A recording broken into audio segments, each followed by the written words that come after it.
As the hype builds for Modern Warfare 3 and the leaks keep rolling out, we find ourselves back in the Call of Duty cycle again. As someone who learned their lesson and didn't buy Vanguard or Modern Trash Fair 2, they even got me interested. With all of the changes rumored to be coming to the game, it looks like Modern Warfare 3 is an attempt to give the community all of the changes we've been asking for, and that's what makes me a little nervous. I'll explain in a minute. First, I want to talk about the Call of Duty cycle, because something about this release feels a little different. This might be the year that we finally break it. I get the sense that fans seem a little more skeptical than usual, and it seems like people are genuinely not falling for the hype this time. Now remember, Call of Duty has one of the best marketing teams on the planet, and every year, no matter what people say on Twitter, no matter how much they complain on YouTube, and no matter how bad the game is, people always ride the hype right into pre-ordering the next game, as if somehow this time it's going to be any different. But after fans have been consistently let down, and Infinity Ward can't even do the bare minimum and communicate with the player base, Call of Duty has definitely broken the trust with a large chunk of the player base. With changes rumored to be part of Modern Warfare 3 like good maps, dead silence, fluid movement, and a proper minimap, it seems like Activision is testing out a crazy, never-before-tried concept, listening to the community. Insane, I know, right?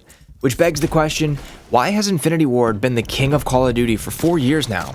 Just because Warzone was moderately popular while everyone was stuck at home with nothing better to do, somehow every release that has followed Modern Warfare 2019 has had to in some way, shape, or form use that game as the blueprint for the next Call of Duty game. With Black Ops Cold War kind of being the only exception to that rule, look at how strong that game has held up compared to every other game in the last 4 years. Now, as a person who prefers more fast-paced arcade-style gameplay and the feel of older Call of Duty games, I'm both excited and worried for Modern Warfare 3.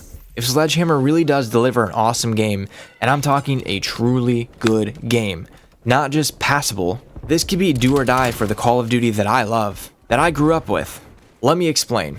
If they give us a fast-paced arcade shooter with all the features people have been begging for, and the game flops, you can say goodbye to Call of Duty as an arcade shooter forever, unless somehow Treyarch saves the day in 2024, which I'm even less hopeful for now because David Vonderhaar has resigned.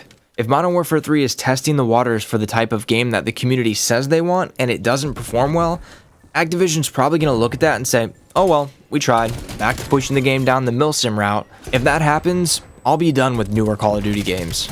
I'm just confused at the idea that people want to play a weird half milsim Call of Duty game. There are plenty of tactical games out there that do a really good job, like Insurgency Sandstorm.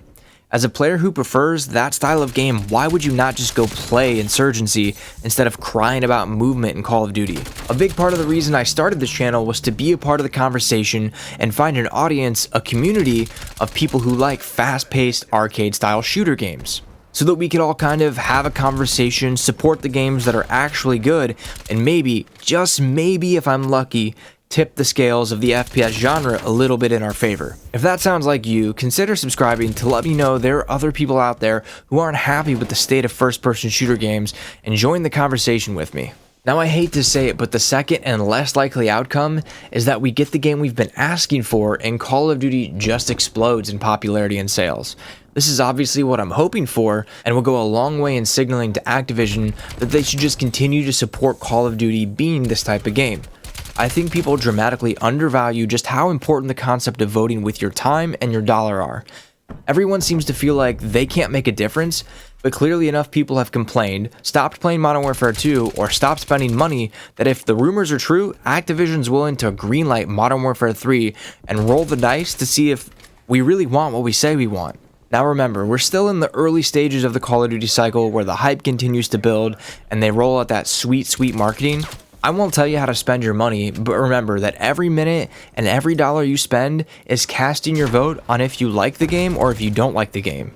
I myself have already decided I'm not spending a single penny until I see gameplay and try the beta for myself, and even then I'm probably going to wait till launch or after launch to buy the game. It wasn't that long ago that the Modern Warfare 2 beta came out and Infinity Ward made a bunch of changes that made the game worse than it was in the beta.